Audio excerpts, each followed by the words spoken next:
नमस्कार दोस्तों, आज हम बात करेंगे म्यूचुअल फंड के जो टर्म एंड कंडीशन है, क्या उन पे कितना टैक्स लगता है, म्यूचुअल फंड क्या होता है, एएमसी क्या होती है, एयूएम उनका क्या होता है। ऐसे बहुत से लोग हैं जिन्होंने मैसेज किया है कि ये चीज़ें क्या हैं, वो बार बार फ़ोन करके पूछते रहते हैं। तो इस पे ही आज हम चर्चा करने वाले हैं कि वास्तव में ये क्या क्या चीज़ होती हैं, तो इनमें सभी का समाधान हो जाएगा। और ये एक इन्फॉर्मेशन वीडियो है जो म्यूचुअल फंड के बारे में आज हम जानेंगे। तो बात करते हैं कि हमें सबसे पहले कि म्यूचुअल फंड में कितना टैक्स लगता है। म्यूचुअल फंड होता है उसमें कितना टैक्स लगता है, कितने प्रकार के टैक्स होते हैं, म्यूचुअल फंड क्या है, एएमसी क्या होती है, एयूएम क्या होता है, एसटीसीजी टैक्स क्या होता है, एलटीजीसी टैक्स क्या होता है। तो ये सब चीजों के बारे में आज हम इसी वीडियो में चर्चा करने वाले हैं। तो बात है जो म्यूचुअल फंड है, आजकल बहुत चर्चा में हो रहा है कि म्यूचुअल फंड हर आदमी के मुंह से सुनते हैं कि हम म्यूचुअल फंड करवा लो, म्यूचुअल फंड सही है, म्यूचुअल फंड में अच्छा ब्याज मिलता है। परंतु होता क्या है ये हम जानते हैं। म्यूचुअल फंड में क्या होता है कि बहुत सारे लोग मिलकर एक पैसा लगाते हैं एक जगह इकट्ठा, और उसका जो म्यूचुअल बनता है, लोगों को इकट्ठा जो पैसा एक जगह इकट्ठा होता है उसको ही हम म्यूचुअल फंड बोलते हैं। जैसे उदाहरण के तौर से समझते हैं हम कि जैसे एसबीआई है, एसबीआई जो बैंक है वो अपना एक म्यूचुअल फंड बनवाता है, एसबीआई बैंक। तो उसमें जितने लोगों का पैसा लगेगा, सब लोगों ने जो पैसा लगाया है वहां पर, तो वो जो पैसा टोटल होगा, या एसबीआई बैंक है तो अब इस एसबीआई बैंक को हम एएमसी बोलेंगे, एएमसी। अब एएमसी का मतलब होता है एसेट मैनेजमेंट कंपनी, यानी एक एसबीआई एक कंपनी है जो पैसे को मैनेज करेगी, लोगों का जो पैसा लगा है उसको मैनेज करेगी ये। ऐसे ही आपने अभी हमने बात की थी कि एयूएम, एयूएम का मतलब होता है कि जो पैसा एसबीआई बैंक के म्यूचुअल फंड में लगा है, टोटल पैसा जितना लगता है उसको एयूएम बोलते हैं। जैसे मान लीजिए 1000 करोड़ रुपए लगा तो वो एसबीआई बैंक का एयूएम हो गया, यानी इतना बड़ा फंड है एयूएम। जैसे 1000 करोड़ का फंड है कोई, तो वो एयूएम हो गया, यानी एसेट अंडर मैनेजमेंट। यानी ये जो मैनेजमेंट है वो एएमसी इस पैसे का मैनेजमेंट करेगी, या इतने पैसे को वो मैनेज किस प्रकार से करेगी। ये तो हो गई हमारी एएमसी और एयूएम की बात, और म्यूचुअल फंड के बारे में बात। हम आगे करेंगे कि म्यूचुअल फंड में कितने प्रकार के टैक्स लगते हैं। और इसमें एक चीज और देख लेते हैं कि जैसे ये म्यूचुअल फंड है तो इसमें एक फंड मैनेजर होगा आपका। जो फंड मैनेजर होगा वो आपके पैसे को यहाँ पर मैनेज करेगा, आपको कोई ज्यादा दिमाग लगाने की जरूरत नहीं है। जैसे आप शेयर मार्केट में पैसा लगाते हो तो शेयर मार्केट में जिस स्टॉक में आप पैसा लगाओगे उस स्टॉक का आपको पूरा नॉलेज होना चाहिए, तभी जाकर आप उसमें पैसा या अपना प्रॉफिट बना सकते हो। परंतु यहाँ पर आपको ऐसा कुछ करने की जरूरत नहीं होती है। जैसे एसबीआई बैंक एक अच्छे जो मैनेजर होता है, जिसको शेयर मार्केट का बहुत ही अच्छा नॉलेज होता है, उसको हायर करता है, और वो हायर करके उसको अच्छा खासा एक पेमेंट देता है। उस पेमेंट के माध्यम से हमारा जो पैसा लगाता है उसको वो मैनेज करता है। तो इसलिए हमें यहाँ ये दिक्कत नहीं होती है कि हमारे पैसे को कौन मैनेज कर रहा है, कभी हमारा पैसा डूब जाएगा और कुछ हो जाएगा, हमें क्या करना है। ये सारी चीजों का हमें कोई ध्यान रखने की जरूरत नहीं है। हम फ्री माइंड से यहाँ पर पैसा इन्वेस्टमेंट कर सकते हैं। अब बात करते हैं हम कि म्यूचुअल फंड में कितने प्रकार के टैक्स लगते हैं। अगर आप म्यूचुअल फंड में सीधा सीधा बात करो तो हम बात करते हैं यहाँ पर कि म्यूचुअल फंड में 2 प्रकार के टैक्स लगते हैं। 2 प्रकार का टैक्स कैसे होता है कि एक तो होता है एस टी सी और जी, एक टैक्स ये होता है, और दूसरा टैक्स होता है एल टी सी और जी।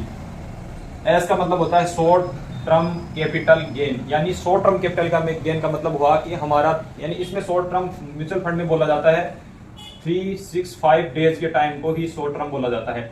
अगर इस टाइम में आप जो भी पैसा लगाते हो या उससे पहले पहला विड्रॉ कर लेते हो तो उसको शॉर्ट टर्म बोलते हैं। लॉन्ग टर्म होता है कि 365 दिन के बाद का जो समय माना जाता है वो इसमें लॉन्ग टर्म होता है। इसमें ये है, यानी 365 जिसको अपने 1 साल भी बोल सकते हैं। पर अगर दिन का ध्यान रखोगे तो अगर एक भी दिन आपका कम हुआ तो वहां पर आपका शॉर्ट कैपिटल गेन टैक्स लग सकता है। अगर 365 दिन से ज्यादा होगा तब आपका एलटीजी ये टैक्स यानी लॉन्ग टर्म कैपिटल गेन लगेगा। अब इससे बात करते हैं कि शॉर्ट टर्म जो कैपिटल गेन है वो पहले 2023 तक ये 15% ही था। जैसे अभी गवर्नमेंट ने 2024 का जो बजट पेश किया है उसमें बढ़ाकर इसको 20% कर दिया है। ये ध्यान रखने की शॉर्ट टर्म जो कैपिटल गेन होता है वो अब 15 की बजाय 20% हो गया है, और जो हमारा लॉन्ग टर्म कैपिटल गेन था वो 10% था पहले, और अब 2024 में इसको 12.5% गवर्नमेंट ने कर दिया है बढ़ा के। यानी ये दोनों ही टैक्स बढ़ा दिए हैं, 15% वाले को 20% कर दिया है और 10% वाले को 12.5%। यानी शॉर्ट टर्म अब लगेगा 20% और लॉन्ग टर्म अब लगेगा 12.5%। अब कैसे लगेगा ये हम बात करते हैं आगे कि अगर मान लीजिए उदाहरण के तौर पे हम समझते हैं एक एग्जांपल लेके कि आपका short term capital gain tax long term capital gain इस प्रकार से लगता है। यहाँ पर हम एग्जाम के तौर पर समझते हैं कि मान लीजिए आपने 1 लाख रुपए इन्वेस्टमेंट किया था, 1 लाख रुपए का इन्वेस्टमेंट किया और वो पैसा 10 साल के बाद में, ऐसे मान लीजिए उदाहरण के तौर पर समझ रहे हैं हम कि 10 साल के बाद में वो पैसा 10 लाख रुपए हो चुका है, मान लीजिए 10 लाख रुपए हो चुका। तो अब जो आपका शॉर्ट टर्म कैपिटल गेन था, अपन STCG की बात कर रहे थे, ये आपका 20% कब लगेगा? जब आप 365 दिन से 365 जो दिन होते हैं, अगर उससे पहले आप अपने पैसे को विड्रॉ कर लेते हो, इससे पहले अगर विड्रॉ कर लिया तो आपका 20% टैक्स यहाँ पर लग जाएगा। ये आप समझने की बात है, शॉर्ट टर्म में तो यही है। अगर 365 यानी 1 साल से पहले आपने विड्रॉ पैसा कर लिया तो यहाँ पर 20% टैक्स आपका लग जाएगा। दूसरा बात करते हैं कि लॉन्ग टर्म कैपिटल गेन में क्या होता है, मेन लॉन्ग टर्म का ही आता है। अब लॉन्ग टर्म कैपिटल गेन में क्या होता है कि जो हमारा 12.5% टैक्स था वो कैसे, यानी 12.5% टैक्स है वो किस प्रकार से लगेगा। 365 दिन के बाद आप विड्रॉ करोगे तो आपको 12.5% टैक्स कैसे देना होगा। मान लीजिए कि हमारा 10 लाख रुपए बना है, उसमें हमारा 1 लाख तो क्या है, प्रॉफिट है। 10 लाख में से हम 1 लाख माइनस करेंगे, ये हमारा तो मूलधन है, तो हमारा पैसा बचा अब 9 लाख रुपए।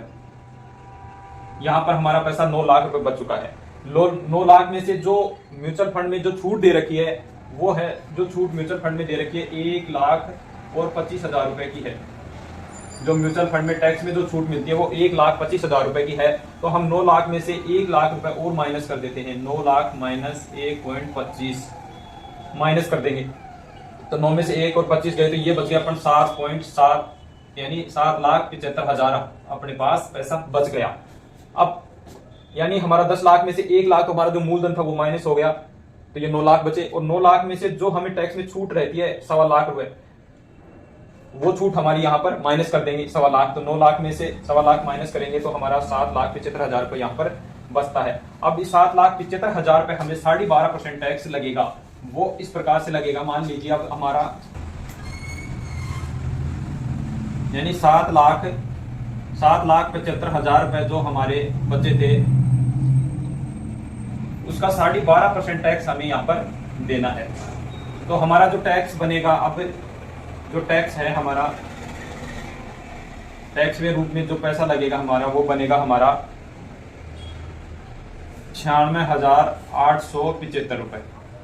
ये पैसा है, ये पैसा इसमें से माइनस हो जाएगा तो टोटल पैसा, यानी जो टोटल हमारा पैसा बचेगा शेष जो हमें गेन होगा वो पैसा हमारा बच जाएगा 6,78,125 रुपए यहाँ पर हमारा बच जाएगा।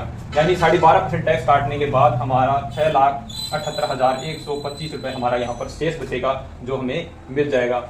इस प्रकार से म्यूचुअल फंड में टैक्स लगता है, आपके मूलधन भी माइनस हो जाता है और जो टैक्स में हमें छूट मिलती है म्यूचुअल फंड में 1.25 लाख रुपए की, वो भी माइनस हो जाता है। उसके बाद में 12.5% का यहाँ पर टैक्स हमें देखने को मिलता है। वो इस प्रकार से आपको लगेगा, जितना भी आपका प्रॉफिट है उसे आप कैलकुलेट यहाँ पर करके देख लीजिएगा। अगर वीडियो में दी गई जानकारी आपको अच्छी लगी हो तो चैनल को सब्सक्राइब जरूर कर लीजिएगा। ऐसे ही महत्वपूर्ण वीडियो और आगे आपको देखने को यहाँ पर मिलते रहेंगे। तो फिर से आपसे निवेदन है कि चैनल को सब्सक्राइब प्लीज जरूर कर लीजिएगा। इसी के साथ जय हिंद, जय भारत दोस्तों।